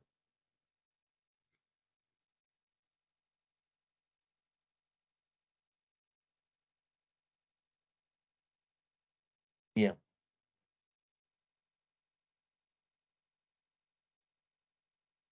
Em, Empecemos viendo em, los derechos humanos, ¿no? Conceptos, características. ¿Qué son los derechos humanos? Acá viene una definición, básicamente. Lo dice, son garantías, eso lo dice la ONU o Organización de Naciones Unidas, 2015. Los derechos humanos, dice, son garantías esenciales de la que goza toda persona para que podamos vivir como seres humanos. Es decir, sin estos derechos, sin ellos, no podemos cultivar ni ejercer plenamente nuestras cualidades, nuestra inteligencia, talento y espiritualidad. Mejor dicho, ahí viene la idea de que nosotros, los seres humanos, somos un potencial, ¿no? Como decía el filósofo Kant, somos un fin, no un medio. O sea que nuestra vida es valiosa. Los derechos humanos parten de reconocer que el ser humano tiene dignidad, es decir, que somos valiosos porque somos un potencial hacia lo bueno también. Podemos ser también hacia lo malo, pero la idea es que todos tenemos inicialmente un potencial hacia desarrollarnos como personas, a realizarnos como personas. Entonces somos, en este caso, un fin, porque el fin del ser humano sería ser mejor, desarrollarse, realizarse. Eso es lo ideal, ¿no? Claro que tenemos seres humanos que no hacen eso, pues, ¿no? Más bien se degradan, roban, etcétera, que son problemas para la vida social. Y por eso que existen las leyes que castigan este tipo de conductas que atentan contra la tranquilidad social, la seguridad social, ¿no? La seguridad ciudadana. Pero no estamos hablando de eso porque la idea es que los derechos humanos siempre son un reconocimiento de que el ser humano es una posibilidad de vida digna. Incluso al delincuente que roba, al, por ejemplo, encontrarle culpable, este, lo pueden llevar a la cárcel con una sentencia. Pero la idea de la sentencia no es castigarlo, sino la idea de la sentencia es que al recluirlo en un penal, estoy hablando de la idea, ¿no? No estoy hablando que sea la realidad que vemos, ¿no? Todos sabemos que la realidad es diferente, pero la idea teórica de esto es que el ser humano en la cárcel debería corregirse, ¿no? Debería enmendarse y salir corregido, que reflexionado sobre su vida para reinsertarse en la sociedad como un elemento positivo, ¿no? A la sociedad. Y vuelve a tener la idea, pues, de la dignidad y del valor de la posibilidad de realizarse, ¿no? En la separata también nos dicen, por ejemplo, que los derechos humanos siempre merecen respeto, protección y promoción, que son indispensables para que cada humano individualmente y en comunidad pueda desarrollar su proyecto de vida dignamente y en libertad. Por eso nos dice que todos los seres humanos en su condición tal gozan pues de derechos humanos sin distinción de color, de piel, de sexo, nacionalidad, religión, edad, condición económica, social, política, de orientación sexual, todos tienen, ¿no? Hasta los delincuentes pues tienen derechos humanos y por eso que en los derechos humanos se habla de la presunción de inocencia, es lo que últimamente se está hablando mucho, porque es verdad, pues los derechos humanos reconocen la presunción de inocencia. En todo caso, se demuestra su culpabilidad en un juicio, ¿no? Y ahí es donde se le puede sancionar. Pero mientras no haya ese juicio y el juez determine con pruebas y evidencias contundentes de que ha cometido un delito, él sigue siendo presuntamente inocente, ¿no? Eso va pasando, pues eso es lo que dice los derechos humanos, ¿no? Por eso que bien mencionan que la inocencia no se debe probar, ¿no? Pues eso es cierto, pues. La inocencia se presume, por eso es presunción de inocencia. La culpabilidad es la que se tiene que probar con las pruebas que demuestren que eres culpable de un delito que has cometido, ¿no? Pero con pruebas, pues. Nos dice aquí, estos derechos están reconocidos por la Constitución Política del Perú y por los tratados internacionales, ¿no? En el solo caso de Naciones Unidas, la Organización de Estados Americanos, el Tribunal de Justicia, ¿no? Etcétera. ¿Qué es la dignidad? Ya hemos dicho, pues es un fundamento, ¿no? La dignidad es una idea fundamental de los derechos humanos, que todos los seres humanos gozan de derechos, que son, porque son seres con dignidad, ¿no? Esa es la idea, ¿ves? Por lo tanto, tienen un valor inherente al hombre. Eso hace que los derechos humanos sean inherentes. ¿Qué significa eso? Que son parte del ser humano. Em, que todo ser humano sea digno, dice, ¿no? Significa que siempre debe ser tratado como un fin en sí mismo, como lo que dijo Kant, ¿no? Es decir, cada ser humano es único y no puede ser sustituido por nada ni nadie porque carece de equivalente. No posee un valor relativo, un precio, sino un valor intrínseco que se llama dignidad.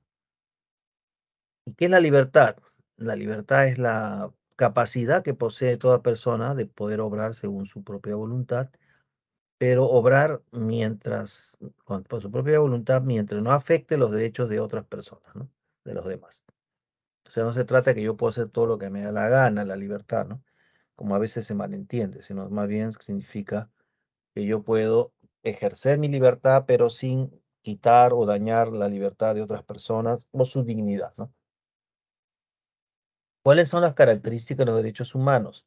Ahí las tenemos en el gráfico, ¿no? Acá en el esquema. Las características, pues, de los derechos humanos es que los derechos humanos son inherentes. ¿Qué significa inherentes? Que están dentro del ser humano, o sea, derivan de la propia naturaleza humana. Ahí viene la discusión, pues, de que si los derechos humanos son inherentes al hombre, viene la discusión si en el vientre materno, por ejemplo, el feto que se está formando, tiene derechos humanos, ¿no? Según así, según lo que dicen los derechos humanos, si tenemos derecho a la vida, que es uno de los derechos fundamentales, que si no hay vida no hay nada, pues, ¿no? Entonces, el feto, al ser un ser vivo y es un humano que se está formando, entonces el hecho de ser vivo hace que se reconozca que tiene derechos. Por eso que en la Constitución del Perú dice bien claro que los derechos se defienden hasta el que está por nacer, o sea, el que está en el vientre materno, porque se reconoce que está vivo y se defiende la vida.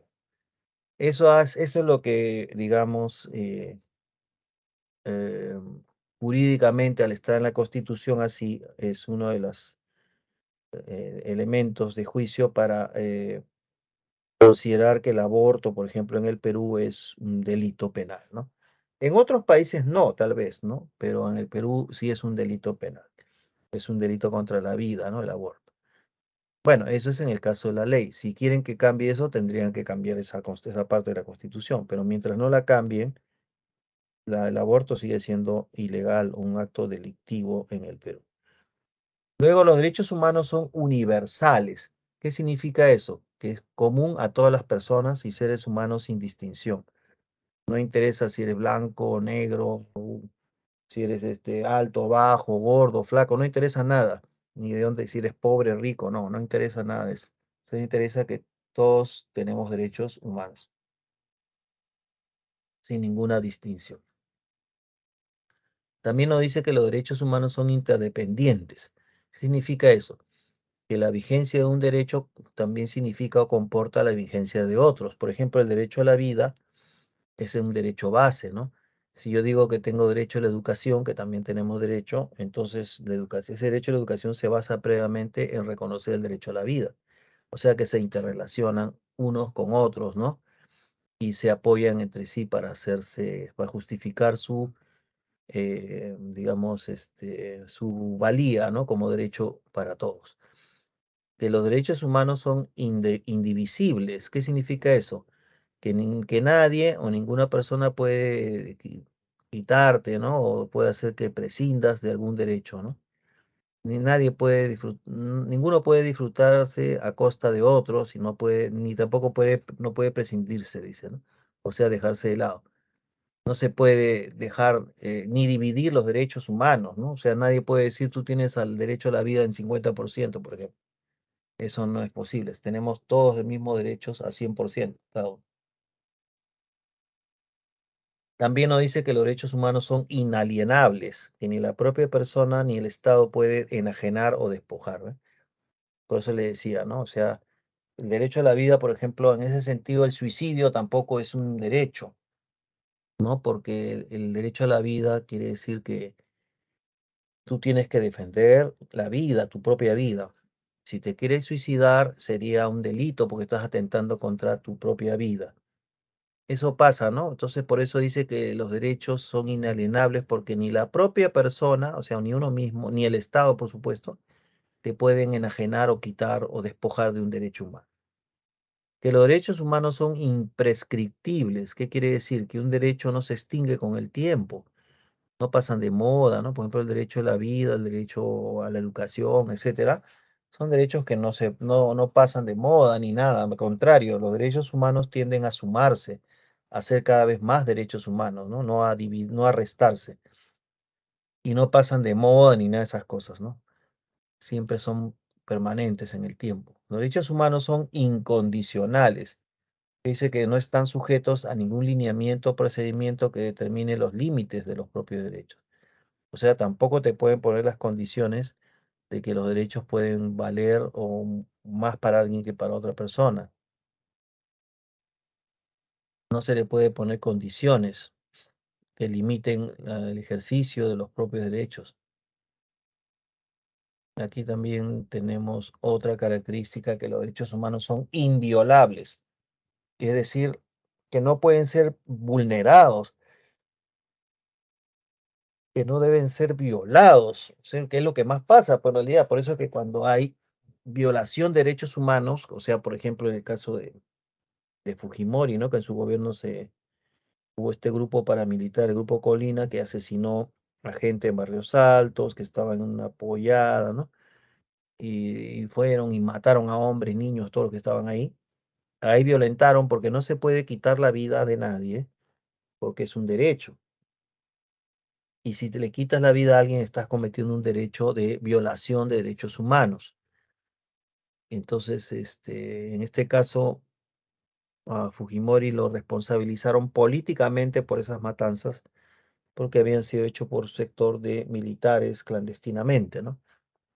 El, Eso es importante. Y también los derechos humanos no prescriben. O sea, si alguien viola derechos humanos y pasan 10, 15, 20 años y no lo pueden capturar a la persona, igualito sigue siendo un delito vigente. O sea, no es que prescriben, ¿no? No es que se extinguen.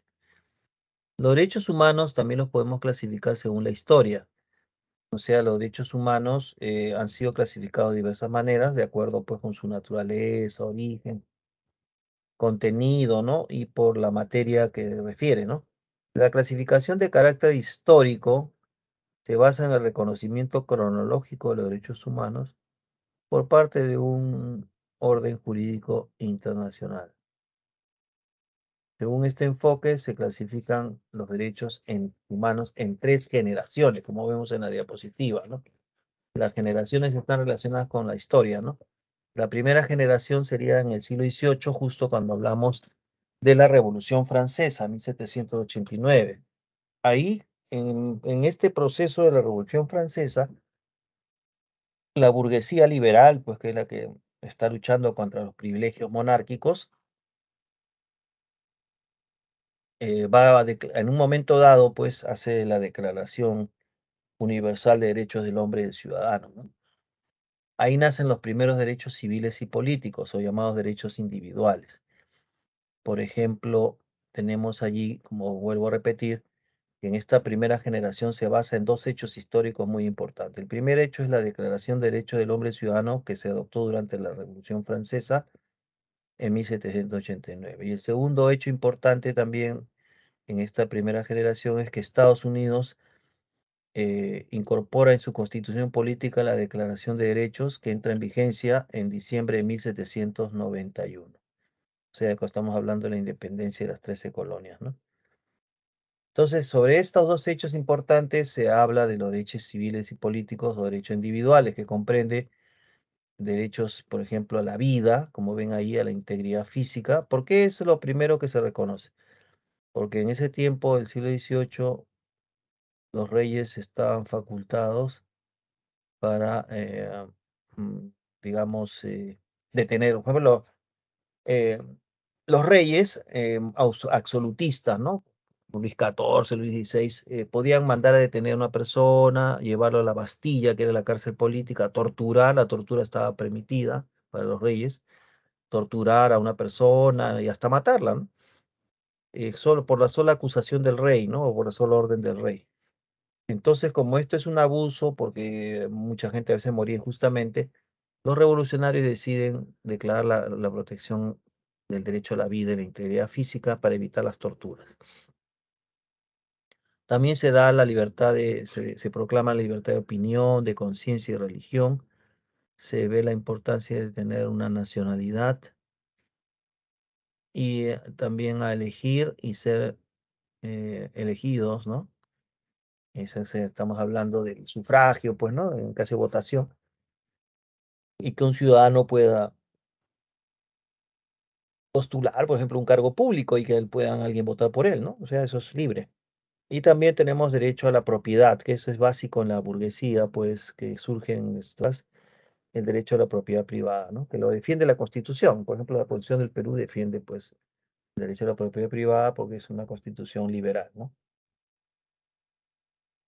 Luego, en la segunda generación de derechos humanos, se habla de derechos del siglo XIX, que vienen a ser derechos económicos, sociales, colectivos, y que se basan mucho en el contexto del siglo XIX de Europa, que es el hecho de la revolución industrial y todo el problema social que genera esta lucha de clases, como dice Marx, burguesía, el proletariado, la lucha por la jornada de las 8 horas laborales, esta lucha de los trabajadores, ¿no?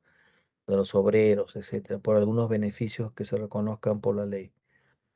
Entonces, estos derechos de segunda generación, llamados económicos, sociales, culturales, colectivos, se suman a los anteriores, o sea, se suman al derecho a la vida, a la integridad, lo que hemos visto. O sea, los derechos humanos van creciendo, cada vez van sumándose, no se restan, ¿no? O sea, no es que se quite un derecho humano. Entonces, tenemos, em,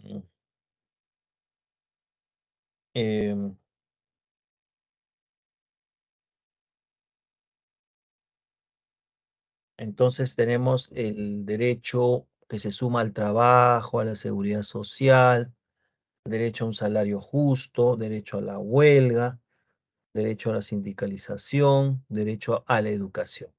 Como ven ustedes, un derecho tan importante como el derecho a la educación se reconoce en esta época del siglo XIX en derechos de segunda generación. Y luego vienen los derechos de tercera generación que son en el siglo XX y que se van sumando a estos anteriores que son los derechos que se proclaman después de la Segunda Guerra Mundial con la aprobación de la Declaración Universal de Derechos Humanos en el año 1948. Lo que pasa es que después de la Segunda Guerra Mundial, que termina en 1945, Naciones Unidas decide, después de ver pues todas las atrocidades que habían generado los nazis contra los judíos en el campo de concentración, de ver este maltrato a los judíos, a los humanos, es que deciden hacer la Declaración Universal de Derechos Humanos, es decir, para todos los seres humanos del mundo. Y ahí entonces se proclaman estos derechos que se van sumando a los anteriores, derecho a la paz, derecho a la libre determinación de los pueblos, derecho al medio ambiente sano, derecho al patrimonio común de la humanidad. Bien, algunos expertos, dice aquí, ¿no? Sostienen pues que tenemos derecho a la sociedad de la información en condiciones de igualdad. Por ejemplo, con las nuevas tecnologías que tenemos, se habla de derechos también de cuarta generación, incluso, aunque todavía no son proclamados. Derechos, por ejemplo, al uso del espectro radioeléctrico, a la autodeterminación informativa, a la seguridad digital, ¿no? A la libre expresión por medios informáticos, entre otros, y son los de llamados derechos de cuarta generación. Bien, ¿y qué pasa en el Perú, no? ¿Qué pasa en el Perú? ¿Cómo en el Perú digamos, se inscriben o se reconocen y se defienden y se promueven los derechos humanos? Porque se encuentran en el artículo primero de la Constitución vigente, ¿no? La del 93 que está vigente. Ahí dice bien claramente en el artículo primero que la defensa de la persona humana, el respeto a su dignidad, son el fin supremo de la sociedad y del Estado. Entonces, eh, la Constitución recoge esto y lo incorpora como una ley. Las leyes son obligatorias, pues no se pueden discutir, digamos, no se pueden desconocer. Se pueden debatir si están vigentes o si se puede, lo que deben hacer en el Congreso, ¿no? Debatir si la ley se puede modificar. Mientras no se modifique, sigue vigente. Entonces, el Estado, en este caso, el Estado peruano es la institución que garantiza y promueve el ejercicio de los derechos humanos, ¿no? Porque el Estado está, digamos, elementos del Estado son pues el territorio, la población y la organización jurídica, en este caso la Constitución es la organización jurídica, ¿no? El Estado peruano vendría a ser y viene a ser el principal responsable de adoptar medidas necesarias para lograr el ejercicio real y efectivo de los derechos humanos por parte de todos los peruanos. Entonces el Estado, a través del gobierno de turno, o sea, los gobernantes que van subiendo al cargo cada 5 años, elegidos democráticamente, tienen que promover y defender a los derechos humanos en el que se cumplan los derechos humanos en el Perú. Por ejemplo, en el capítulo 1 de la Constitución del Perú se tiene contiene que los derechos fundamentales son derechos fundamentales de la persona y sin duda se dirige a dar relevancia pues a la persona humana y digamos, a la que la Constitución le concede, pues, primer lugar de atención, ¿no? La relevancia de la persona. Por eso dice en el artículo primero, lo vuelvo a leer, la defensa de la persona humana y respeto a su dignidad son el fin supremo de la sociedad y del Estado. Se dice que el Estado y la sociedad deben defender los derechos humanos de todos. El derecho, ¿qué es la dignidad? ¿No? La dignidad nos dice es el fundamento de todos los derechos humanos, es decir, todos los seres humanos gozan de tales derechos porque son seres con dignidad, es por lo tanto un valor inherente al hombre. Que todo ser humano sea digno significa que siempre se debió ser tratado como un fin en sí mismo, es decir, cada ser humano es único y no puede ser sustituido por nada ni por nadie, porque carece de equivalente, o sea, no hay otro igual que cada uno de nosotros. También la dignidad humana no posee un valor relativo, ni siquiera posee un precio, sino que es un valor intrínseco. O sea, el ser humano tiene un valor y dignidad intrínseca, ¿no? Como parte de él.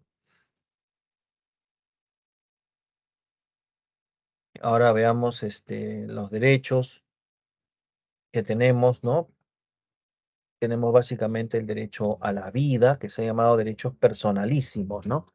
O sea, que son de las personas, que no nadie te los puede quitar.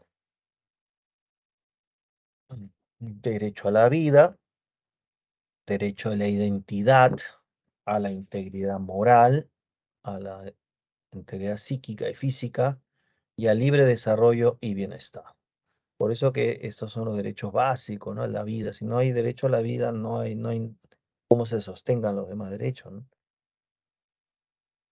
Y derecho a la igualdad ante la ley. Tenemos derecho a que nadie debe ser discriminado por motivos de origen, de color, de raza, de sexo, de idioma, de religión, opinión o condición económica o de cualquier otra índole, ¿no? Nadie debe ser maltratado por esto, ¿no? O sea, todos tenemos dignidad, pues, y tenemos los mismos derechos y deberes también ante la ley. Luego tenemos los derechos llamados individuales, intelectuales y civiles.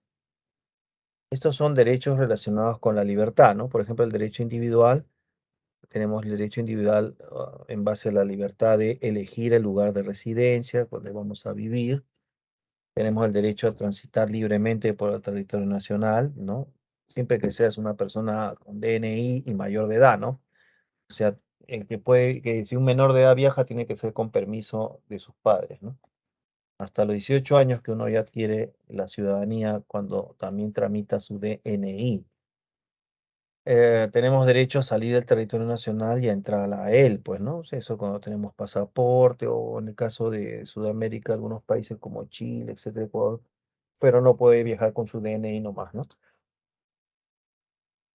Pero en otros países más lejanos te piden pasaporte. Bueno, eso es un trámite, ¿no? Pero el derecho que tenemos de viajar sí lo tenemos, ¿no? Derecho intelectual, libertad intelectual, ¿no? Derecho a la libertad de información, derecho a la opinión, tenemos derecho a la expresión y difusión del pensamiento. La libertad de información, opinión, expresión y difusión del pensamiento. Mucho se habla de esto ahora, pues, menos como usted ve en los medios de comunicación.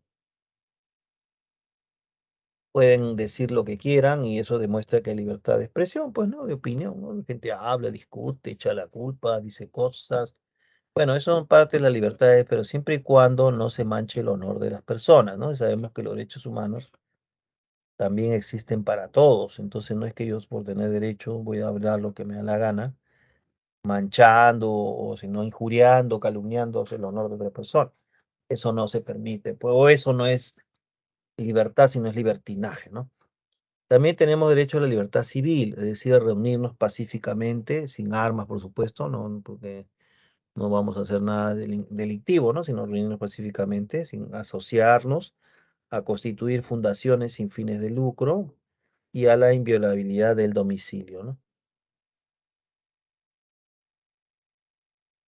Entonces tenemos estas leyes y estos derechos que nos protegen y protegen incluso hasta nuestro domicilio, nuestro derecho a vivir dignamente, como dijimos. Otros derechos son los derechos espirituales que se manifiesta en el derecho a la libertad de conciencia, a profesar una religión, al ejercicio público de las confesiones. Bueno, esto es importante, ¿no? Porque dentro de los derechos podemos tener libertad de conciencia y cualquier religión. Ahora, no se trata tampoco de hacer de hacer cultos, por ejemplo, que atenten contra la vida, ¿no? Por ejemplo, yo puedo creer, pues, en cualquier religión, incluso en Argentina, en tono de broma, una vez sacaron una religión de culto a Maradona, ¿se acuerdan? Un futbolista muy sobresaliente del fútbol argentino. Y salió en la televisión como una cosa medio anecdótica y graciosa, de que los fans tenían una iglesia maradoniana, decían. Eso era, pero no hacían nada daño a nadie, pues, ¿no? Simplemente era una especie de fanatismo de fútbol, ¿no? Pero no voy a fundar una religión satánica, por ejemplo, y voy a matar perros, gatos a las 3 de la mañana. Entonces ahí ya no es nada de, digamos, de una libertad, pues, que yo puedo asesinar seres vivos, ¿no? Entonces, eso no es una libertad espiritual sana ni tampoco moral, porque estoy matando la vida de otros seres, ¿no? Entonces, así no tampoco. La gente entiende pues la libertad como cree que puede hacer lo que le da la gana, y no es así. La libertad también es hasta donde la ley me permite y donde el derecho del otro también es mi límite, ¿no? Entonces, bueno, tenemos derecho al ejercicio público de confesiones, derecho a la libertad económica, derecho a la propiedad y a la herencia, ¿no? Esos son derechos también que tenemos las personas. Al derecho a trabajar libremente con sujeción a la ley, o sea, dentro de la ley, ¿no? O sea, todos los trabajos tienen que ser dentro de la ley. O sea, cuando es un trabajo fuera de la ley ya es una informalidad. Por ejemplo, los narcotraficantes no pueden decir que tienen un trabajo legal, ¿no? Es una actividad delictiva lo que hacen, o sea, fuera de la ley. Tenemos derecho a la seguridad personal, ¿no? Por ejemplo, a ser considerado inocente mientras no se haya declarado judicialmente la responsabilidad. Esto es lo que últimamente vemos en la televisión, en los medios de comunicación. Yo no estoy defendiendo a nadie por si acaso, sino estamos analizando según el derecho, la constitución. Lo que vemos es que mucho se está acusando una y otras personas, uno y bandos, y diciéndose presunto, sería, ¿no? De ambos lados, ¿no? Sería, presuntamente, habría. Entonces, todas esas cosas insinúan culpabilidad. No están respetando el derecho a la inocencia, la presunción de inocencia. Si es así, más bien estaríamos viendo un ejercicio de algo que no es derechos humanos, que se podría definir como presunción de culpabilidad, ¿no? Porque uno dice habría, sería, es como presumir que la persona es culpable. Pero resulta que eso no es un derecho humano, ni tampoco está en las normas legales del Perú, presumir la culpabilidad. Lo que está en las normas y los derechos humanos es la presunción de inocencia, como uno dice. Bueno, pero cuando hay pues estas luchas políticas, en realidad hay excesos, pues, ¿no? Y es lo que vamos viendo. Ahora, también dice aquí que nadie está obligado a hacer lo que la ley no manda, por supuesto, ni impedido de hacer lo que ella no prohíbe. Eso está dentro del, es decir, actuar dentro del marco de la ley, pues, ¿no?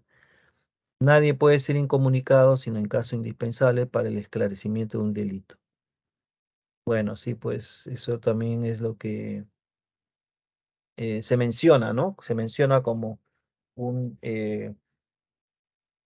digamos, un derecho, pues, ¿no? Por más que te detengan, etcétera, tú no puedes estar incomunicado. Tienes derecho a tener un abogado, el derecho a comunicarte con un familiar, etcétera. También en la Constitución se reconoce que no hay prisión por deudas, salvo la deuda alimentaria. Alimentaria significa el caso de malos padres de familia que por supuesto no quieren reconocer su responsabilidad de ayudar a sustentar y atender las necesidades de alimentos de los hijos menores de edad. Alimentos significa no solo comer, significa educación, recreación, significa salud, ¿no? Todo eso significa alimentos para un menor de edad. Hay casos en que los padres se separan o puede ser un mal padre o una mala madre también, porque también hay casos así, que no quieren ayudar a sus hijos en vista de la separación o el divorcio, pero entonces se genera una deuda alimentaria, es decir, una deuda que se va acumulando. Si la persona no cancela su deuda alimentaria, que se puede haber fijado como una mensualidad en favor del menor de edad y no la cumple por varios tiempos, un año, varios meses, eso se puede calcular una deuda y se lleva al Poder Judicial como una denuncia, ¿no? Civil. Si la persona, a pesar del juicio civil, no paga, pasa a lo penal, y si no paga en lo penal, lo meten a la cárcel. Es la única prisión por deudas que existe, ¿no? La deuda por alimentos. Las otras deudas no pueden ponerte en la cárcel si no te quitan cosas, te pueden expropiar algo, ¿no? Pero no te quitan la libertad, ¿no? Salvo, como dije, en deuda alimentaria, ¿no? O por alimentos. Bien, ahí tenemos las respuestas. Por favor, vayan copiando. 1 la A, 2 la D, 3 A, 4 B. De paso, también quiero ver si hay alguna pregunta. No, a ver, no sé si hay alguna pregunta aquí en estos temas. A veces hay preguntas, pues no hay ninguna pregunta. Entonces os sigo poniendo un ratito para que copien ya la respuesta.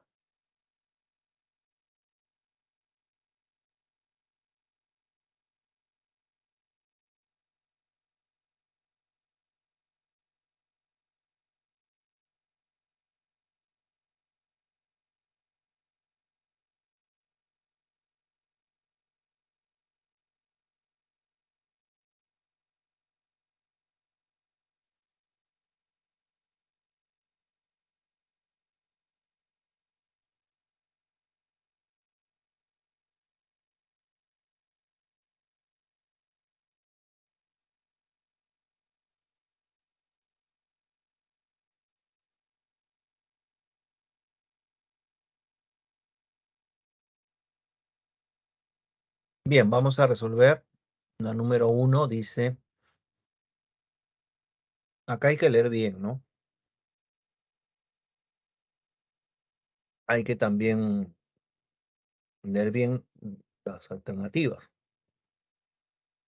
Dice, al padecer una enfermedad degenerativa, dice acá, ¿no? Una ciudadana solicitó ante el sistema judicial peruano que se reconozca su derecho a una muerte digna, por considerar que ésta se sostiene en los derechos a la vida, a la dignidad, al libre desarrollo de la personalidad, y a no ser sometido a tratos crueles e inhumanos. En el hecho descrito, una característica de los derechos humanos que se pone de manifiesto ante ese pedido, ¿no? Ante ese sustento de la ciudadana, en los fundamentos de la ciudadanía, es que estas son, los derechos humanos se estarían evidenciando que son, la letra A, interdependientes. Claro, porque él está hablando, miren, derecho a una muerte digna, a la dignidad, libre de desarrollo de la personalidad, a no ser sometido a tratos crueles, etcétera, ¿no? Ya que los derechos humanos son normas que reconocen y protegen la dignidad de todos los seres humanos, una característica de esto es que son interdependientes, pues la vigencia de un derecho implica la vigencia de otros y se encuentran interrelacionados y no existe jerarquía entre ellos. O sea, ninguno es más importante que el otro. Todos son importantes. Por lo que en el referido caso se puede identificar la relación existente entre el derecho a acceder a una muerte digna con los derechos a la vida, dignidad, libre desarrollo de personalidad, ya no ser sometido a tratos crueles e inhumanos. Bueno, eso es para analizar ese pedido, ¿no? No estamos diciendo si se le dio o no, no estamos viendo eso. Estamos viendo el caso.